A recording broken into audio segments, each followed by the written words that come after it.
વાલિયા તાલુકાના એક ગામમાં રહેતી 5 વર્ષીય બાળકીને અજાણ્યો ઇસમ ચોકલેટ અને પડીકા આપવાની લાલચ આપી અપહરણ કરી ગામની સીમમાં લઈ જઈને બાળકી સાથે શારીરિક અડપલા કરી બળાત્કાર કર્યો હતો।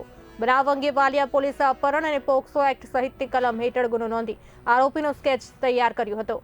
લોકલ પોલીસ આરસીબી અને એસઓજીની ટીમો બનાવી હ્યુમન ઇન્ટેલિજન્સ અને ટેકનિકલ ઇન્ટેલિજન્સની મદદ વડે સુરતના માંડવી તાલુકાના વાઘનેરા ગામમાં રહેતો 51 વર્ષીય રાજુ શાંતિલાલ ગામિતને ઝડપી પાડી વધુ તપાસ હાથ ધરી છે। નરાધમ રાજુ ગામિત એક લગ્ન પ્રસંગમાં હાજર હતો, એ દરમિયાન જ તેને ઝડપી પાડવામાં આવ્યું છે। પોલીસે તેની ધરપકડ કરી જેલ ભેગો કર્યો।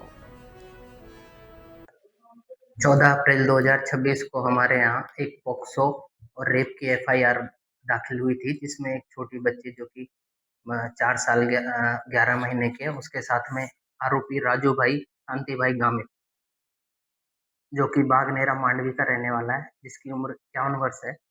उसने उसको बहला फुसला के चॉकलेट का लालच देके खेतों में ले जाकर उसके साथ रेप किया था, जिसके चलते हमारे यहाँ रेप विद अपहरण और पॉक्सो की एक एफआईआर दाखिल हुई थी।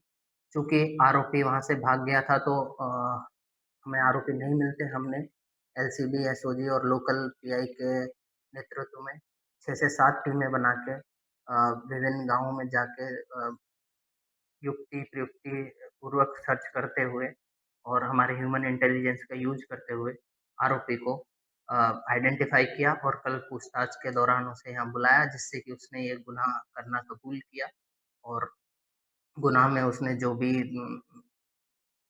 चीज़ें यूज की उनके बारे में उसने कन्फेस किया। उसके बाद में आज 3:35 पर हमने उसे अरेस्ट किया।